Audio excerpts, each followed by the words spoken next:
यहाँ पर हम पढ़ रहे हैं कक्षा 8 संस्कृत रुचिरा में प्रथमः पाठः सुभाषितानि का अभ्यास। प्रश्न नंबर 1, पाठे दत्तानां पद्यानां सस्वरवाचनं कुरुत, अर्थात पाठ में दिए गए पद्यों का स्वर के साथ वाचन करिए। पिछले वाले वीडियो में जो कि संस्कृत से हिंदी में ट्रांसलेशन है वहाँ पर मैंने गाया है, उसी को देख देख करके आप भी वहाँ पर ही गा लीजिए।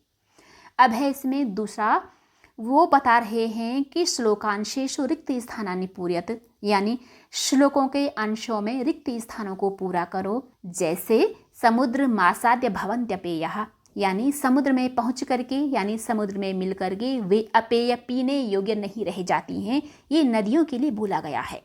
अब है इसमें श्रुत्वा वचः मधुर सूक्त रसम सृजन्ति, यानी बातों को सुन करके मधुर और दूसरों के हित में कहे जाने वाले वचनों का ही सृजन यानी कि निर्माण करते हैं। जो संत लोग होते हैं वो अच्छे लोगों की और बुरे लोगों की दोनों की बातों को समान रूप से सुन करके अच्छे और हितकारी वचनों का ही निर्माण करते हैं।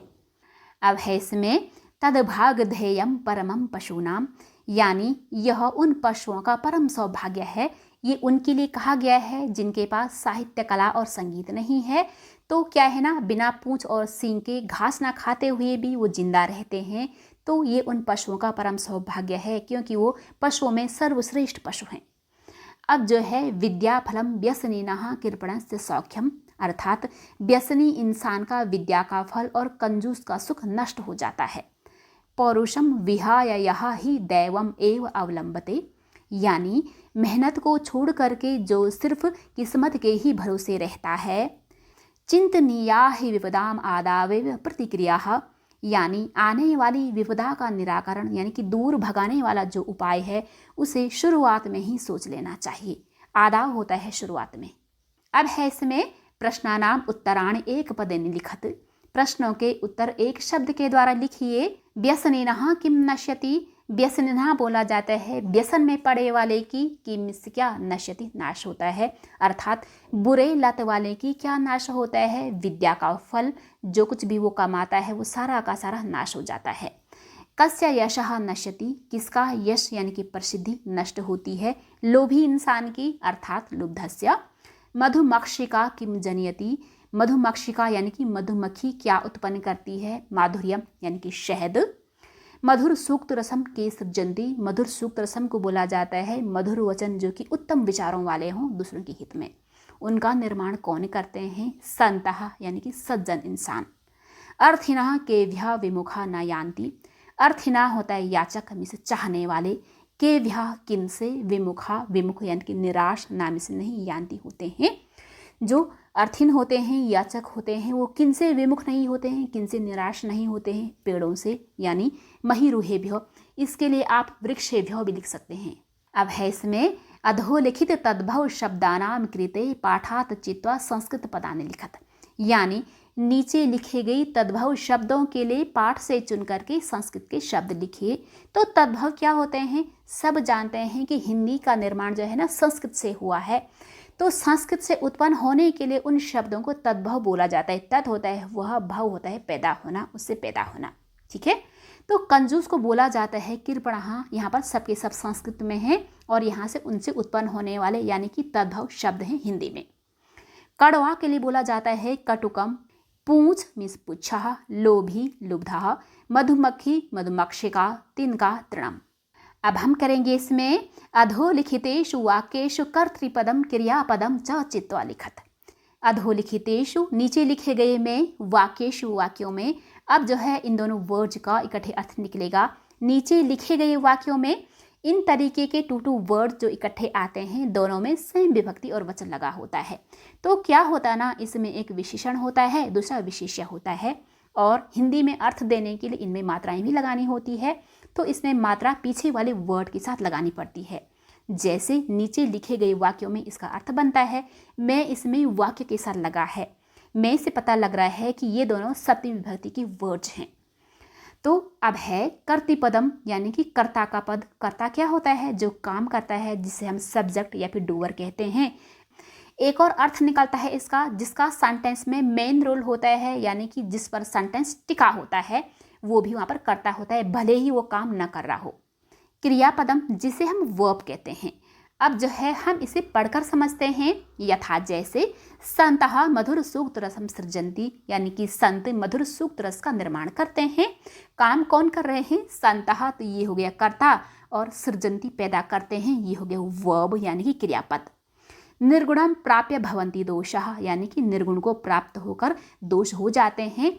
तो कौन हो रहे हैं, यानी कि किस पर सेंटेंस टिका हुआ है? दोषः पे। दोषा ये हो गया कर्ता, भवंती होते हैं, ये हो गया क्रियापद। उसी तरीके से गुणयेश गुणः भवंती, यानी कि गुणियों में गुण होते हैं, है ना। गुण तब तक ही गुण रहते हैं जब तक कि वो अच्छे इंसान के पास रहते हैं, ये है इसका अर्थ। तो यहाँ पर कौन होते हैं, यानी कि किस पर सेंटेंस टिका है? गुणः ये है, और दूसरा यहाँ पर भवंती होते हैं, ये है क्रियापद। मधुमक्षिका माधुर्यम जनियेत, यानी कि मधुमक्षिका, मधुमक्खी शहद पैदा करती है। कौन काम कर रहा है? मधुमक्षिका, ये हुए कर्ता, और जनियेत पैदा करती है क्रियापद। पिशुनस्य मैत्री यशः नाशयति, यानी चुगलखोर की मित्रता यश का नाश करती है। कौन काम कर रहा है? मित्रता कर रही है। हालांकि यहाँ पर पिशुनस्य मैत्री होना चाहिए था, लेकिन कई लोग यहाँ पर सिर्फ और सिर्फ मैत्री ही लिखते हैं, वो भी सही है। तो कौन काम कर रहा है? मित्रता कर रही है ना। तो यहाँ पर मैत्री है कर्ता, और नाशयति नाश करता है, वह है क्रियापद। नद्या समुद्र मासाद्य अपेयः भवन्ति, नदियाँ समुद्र में पहुँच करके अपेय हो जाती हैं। कौन हो रही हैं? किस पास सेंटेंस बना है? नद्या से, तो नद्या है यहाँ पर कर्ता, यहाँ पर विसर्ग भी होना चाहिए, जो कि मैंने गलती से नहीं लिखा है, यहाँ पर नद्या है ना। और भवंती ये है क्रियापद। अब है रेखांकितानि पदानि आधृत्य प्रश्न निर्माणं कृत, यानी रेखांकित शब्दों को आधार करके प्रश्न का निर्माण करिए। एक बात आपको हमेशा याद रखनी है, जिस भी शब्द का प्रश्नवाचक शब्द बनेगा उसमें जो विभक्ति और वचन लगा होगा, प्रश्नवाचक शब्द में भी वही विभक्ति और वचन लगा होगा। जैसे गुणाः गुणयेषु गुणाः भवन्ति, यानी कि गुण गुणियों में गुण होते हैं।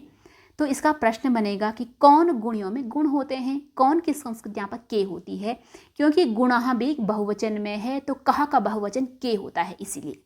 अब जो है आप यहाँ पर ख में देखिए कि नद्या सुस्वादुतोया भवंती, यानी कि नदियाँ स्वादिष्ट पानी वाली होती हैं। तो प्रश्न बनेगा कौन स्वादिष्ट पानी वाली होती हैं? कौन की संस्कृति यहाँ पर कहा है? दोनों के दोनों बहुवचन में है। लुब्धस्य यशः नश्यति, लोभी इंसान का यश नाश होता है। तो प्रश्न बनेगा कि किसका यश नाश होता है? किसका की संस्कृति यहाँ पर कस्य है, दोनों में स्या लगा है पीछे से।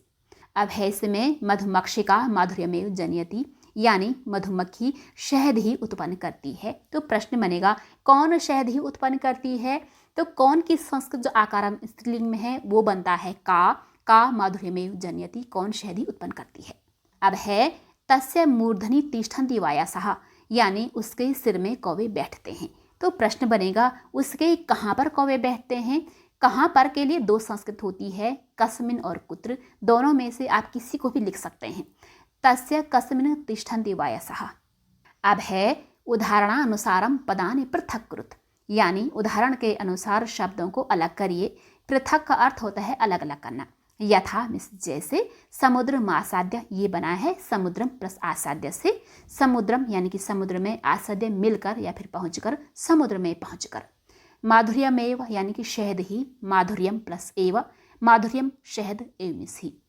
अल्पमेव अल्पम प्लस एव, अल्प होता है कम, एवमिस ही कम ही। सर्वमेव सर्वम प्लस एव, सर्वम होता है सारा, एवमिस ही सारा ही। दैवमेव यहाँ पर है दैवम प्लस एव, दैवम भाग्य के लिए बोला जाता है, एवमिस ही भाग्य ही। महात्मना उक्ति ही, ये बना है महात्मनाम प्लस उक्ति ही। महात्मनाम महान लोगों का, उक्ति ही वचन, महान लोगों का वचन। विपदाम आदावेव, ये बना है विपदाम आदाव प्लस एव। विपदाम होता है संकट को, यानी कि बुरी घड़ी को। आदाव शुरुआत में, स्टार्टिंग में, एवमिस ही यानी शुरुआत में ही संकट को